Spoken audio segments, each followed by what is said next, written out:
Alors voilà le truc, vous êtes un créateur sérieux et vous voulez vous construire une véritable bête de poste de travail. Et vous voudriez juste savoir quelle est la meilleure option à obtenir? C'est ce que je choisirais. En fait, j'ai moi-même construit à peu près exactement le même PC ici. Ce n'est donc pas quelque chose que je sors de nulle part. C'est en fait quelque chose que j'utiliserai et ce que je recommanderais à tout le monde d'obtenir si votre budget est d'environ 4000 $. Je sais que c'est cher, mais c'est aussi super puissant. Alors allons-y. Donc, pour la carte mère de créateur haut de gamme, il n'y a pas vraiment beaucoup d'options disponibles. Nous allons opter pour le ProRZ 790 créateur Wi-Fi. Et certaines personnes pourraient être en colère parce qu'elle dit « Pourquoi ne pas opter pour une version AMD ou pourquoi ne pas opter peut-être pour d'autres fabricants ?» En fait, si vous êtes un créateur, vous avez besoin d'un Thunderbolt 410 Go Ethernet. Pour être honnête, il n'y a pas beaucoup d'options disponibles. En fait, je ne connais pas d'autres options. C'est une carte mère solide. Oui, j'ai déjà eu certains de ces problèmes. Dans l'ensemble, cela reste la meilleure option disponible. Si vous n'avez pas besoin de toutes les fonctionnalités, n'hésitez pas à aller découvrir certaines des autres cartes mères. Mais c'est ce que j'utilise. C'est ce que je recommanderais. Et vous bénéficierez de 3 mois d'abonnement gratuit à Adobe Creative Cloud. Si vous utilisez déjà Creative Cloud, vous pouvez simplement déduire ce montant du prix et ainsi de suite. Voilà donc un petit développement d'un problème sur une plateforme Intel. Et je ne veux pas que cette vidéo soit une sorte de débat Intel contre AMD, mais plutôt qu'elle vous donne les meilleures options en tant que créateur. Donc, premièrement, si vous ne savez pas de quoi il s'agit et comment cela se passe, je vous recommande vivement de regarder ma vidéo sur le problème. Deuxièmement, si vous ne savez pas comment résoudre le problème ou obtenir la meilleure assistance pour ce problème, si vous rencontrez l'un des problèmes, je vous recommande de vérifier également celui-ci. Vous savez donc dans quoi vous vous engagez. Troisièmement, depuis la publication de la vidéo, je suis en train de mettre à jour certains des liens dans la description ci-dessous pour vous proposer également une alternative à la plateforme AMD. Donc, même si je ne le mentionne pas dans la vidéo, il y aura des liens vers les options de la plateforme AMD dans la description ci-dessous. La seule chose qui va changer, c'est la carte mère et le processeur, peut-être même la RAM. Mais toutes les autres parties de cette vidéo vous concernent également. L'avantage d'opter pour AMD est qu'aucun problème d'instabilité n'a été signalé. Peut-être un support RAM légèrement inférieur ou un support de vitesse RAM IMC inférieur. Vous bénéficierez également d'un chemin de mise à niveau bien meilleur, car la plateforme dure un peu plus longtemps. Vous pouvez donc passer au Ryzen 9000 et au-delà. En termes de performance actuelle, vous en aurez probablement un peu moins pour votre argent avec la plateforme AMD. Mais c'est à vous de décider si vous souhaitez opter pour le problème ou la solution potentielle du problème ou de la plateforme AMD. Cela semble être une option un peu plus solide pour le moment. Et il en va de même pour les mises à niveau plus tard dans la vidéo. Si vous recherchez des mises à niveau, il y aura également des options de mise à niveau AMD dans la description. Alors suivez simplement ces liens dans la description. Ce sera très clair là-bas. Et enfin, une note très importante est que vous optiez pour AMD ou Intel ou que vous achetiez l'une des pièces, je vous recommande vivement de trouver un revendeur réputé ou un magasin où vous savez que vous pouvez obtenir des retours ou des échanges faciles ou des RMA, quoi qu'il arrive avec votre PC. Donc, si vous avez un problème, vous pouvez obtenir une solution simple. Cette carte mère va donc être combinée avec l'Intel 14900K. C'est une bête de processeur, il peut tout faire. Il est indiqué processeur de bureau de jeu, mais il est en réalité bien meilleur pour les créateurs que pour les jeux vidéo. Il existe d'autres processeurs AMD qui sont meilleurs, mais pour les créateurs, vous voudrez opter pour celui-ci car il dispose également de l'IGP. Si vous faites du montage vidéo, c'est une option géniale car elle prend en charge des codecs que même une RTX 1490 ne prend pas en charge. Est-ce que ça a du sens? Pour refroidir ce morceau de matériel, pièce par pièce, nous allons utiliser un IO de 420 mm. Et ceci vient d'Arctic Liquid Freezer 3. Ceci est la dernière version.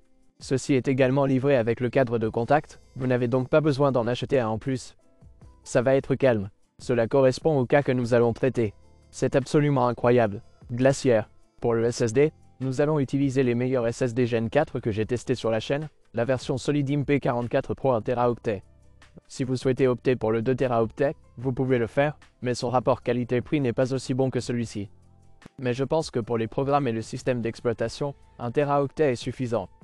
Nous allons utiliser une autre version P44 Pro 1 Teraoctet pour le lecteur de cache car les vitesses de lecture, écriture aléatoire sont les meilleures sur la version Solidim.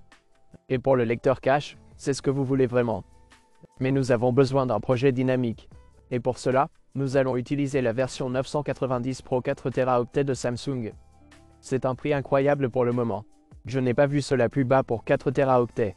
Je pense que c'est une excellente affaire et une option très solide.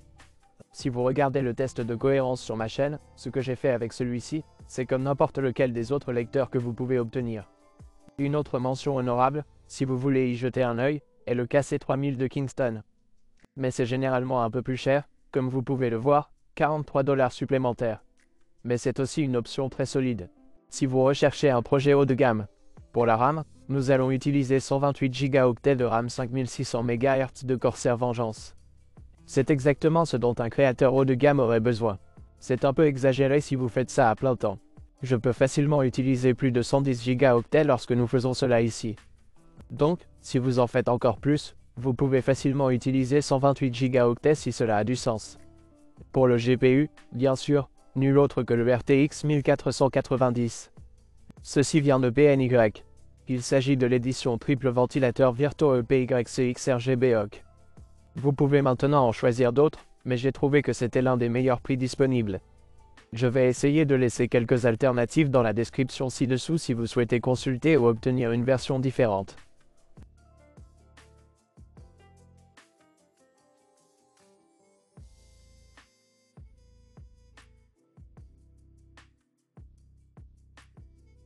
Je recommande donc vivement de consulter mon guide GPU pour tous les créateurs. Vous pouvez trouver les GPU. L'alimentation, nous allons utiliser l'alimentation Thermaltake TUF Power 1200W80 plus Platine 1200W. Il coûte 212 $ lorsqu'il est neuf. Je ne sais pas pourquoi cela me sert de premier choix, mais c'est une très bonne option solide. Beaucoup de puissance pour alimenter tous les composants à l'intérieur ainsi que notre alimentation électrique. Et il dispose d'un câble PCIe 5.0 natif, vous n'avez donc pas besoin d'utiliser l'extension ou le convertisseur pour votre GPU. C'est juste une bonne option solide et une garantie de 10 ans. Maintenant pour le cas, nous allons opter pour le Fractal Nord XL.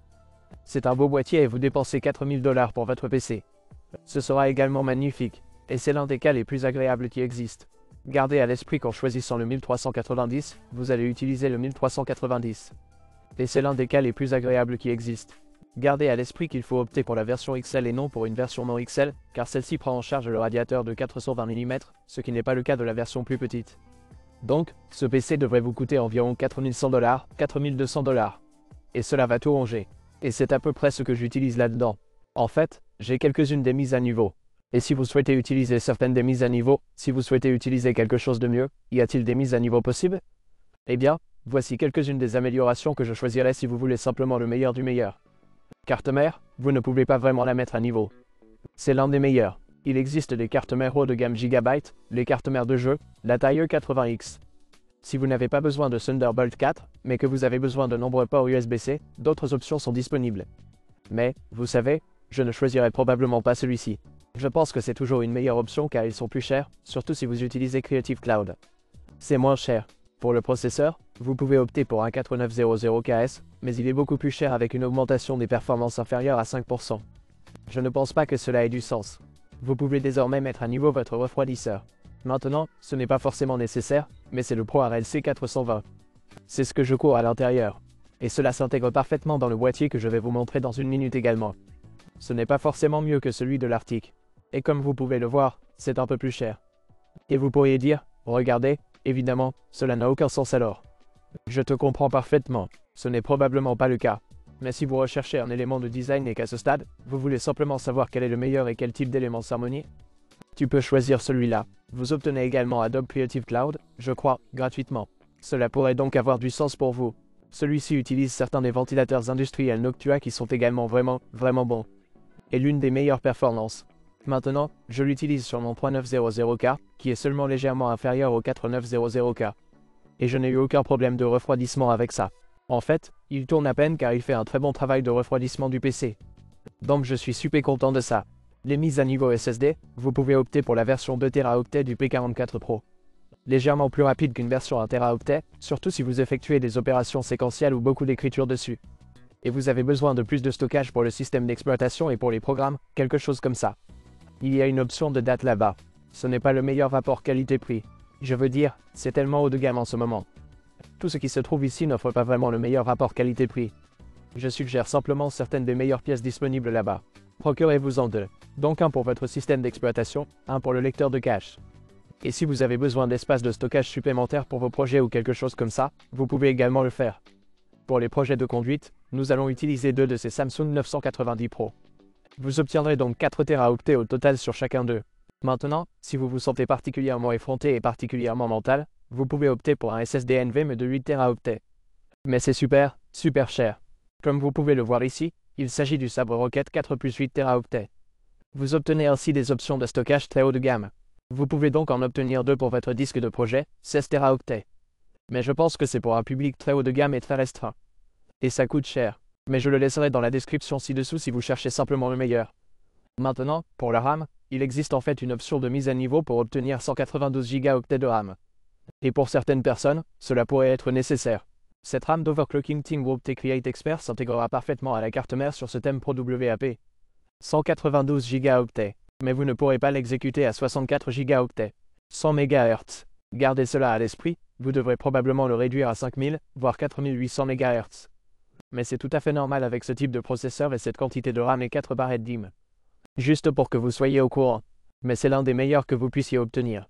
Vous devez vous procurer 2 de ces kits. Donc 2 kits de 96 Go totalisant 192 Go. Pour certains créateurs 3D, cela peut être important. Maintenant, en ce qui concerne le GPU, vraiment, il n'y a rien de mieux que le 4090 Go. Vous pouvez opter pour certains des différents modèles et payer beaucoup plus et opter pour le Strix ou pour le Matrix que nous avons derrière. Cela n'en vaut vraiment pas la peine. Maintenant, l'alimentation, il y a une petite mise à niveau que vous pouvez faire. Il s'agit donc de l'alimentation BIC et Dark Power Pro 13600W.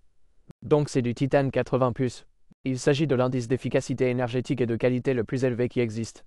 Si vous exécutez de nombreux lecteurs différents et de nombreuses choses différentes à l'intérieur et en faites un véritable poste de travail, cela vous donne suffisamment de puissance. C'est bon et calme, de très haute qualité. Cela coûte 400 $, mais c'est aussi fou. Vous pouvez donc y installer deux 4090 si vous le souhaitez. Il dispose de 2 câbles haute puissance PC à 5.012V qu'il prend en charge. Donc, si vous souhaitez exécuter plusieurs GPU sur votre système, c'est celui-ci qu'il vous faut. Et enfin l'affaire, le cas où vous pouvez passer à ce type, ce que nous avons utilisé à l'arrière ici. Il s'agit de l'Asus ProAd PA602. C'est un prix intéressant à 270 $, ce qui rebute la plupart des gens. Mais c'est aussi très agréable car cela offre aussi beaucoup de performance. Et par performance, j'entends les performances de refroidissement. Il dispose de 2 ventilateurs de 200 mm à l'avant. Ce type est tellement calme, comme si ça n'augmentait jamais. Et si je veux vraiment l'augmenter, il y a un petit interrupteur en haut. Peux-tu entendre ça? Les fans tournent désormais à 100%. Je peux refroidir le PC sur tous les composants à l'intérieur avec une simple pression sur un bouton. Et puis le silence redevient présent. Et le radiateur de 420 mm à l'avant évacue tout ce qui s'y trouve. Mon GPU va être cool. Mon processeur va être cool. Tous les composants vont être cool. C'est tout simplement silencieux, très facile à construire, très facile à entretenir. Et ça a l'air bien aussi. Pas de faire VB comme vous pouvez le voir dans certains boîtiers de jeu. C'est l'un des meilleurs que vous puissiez obtenir. Maintenant, toutes ces mises à niveau, combien cela vaut apporter? Il coûte environ 5283,74 $ si vous optez pour un Sabre Rocket haut de gamme. Des SSD de plusieurs Teraoctets, alors ce sera probablement plus. Mais c'est le meilleur du meilleur. Maintenant, ceci s'adresse à certains créateurs sérieux qui font cela pour gagner leur vie et qui peuvent probablement déduire cela comme une dépense professionnelle. Mais si tel était votre budget, auriez-vous fait des choix différents? Auriez-vous choisi des chemins différents? J'aimerais avoir votre avis dans la section commentaires ci-dessous. Et si vous ne savez pas comment construire ce PC, vous pouvez retrouver tous les guides de construction et tutoriels dans la description ci-dessous. Je t'expliquerai tout là-bas. Et si vous êtes le seul nouveau ici, pensez à vous abonner. Des vidéos comme celle-ci sortent chaque semaine. Appuyez sur ce bouton j'aime si vous l'avez trouvé utile et à la prochaine. Au revoir.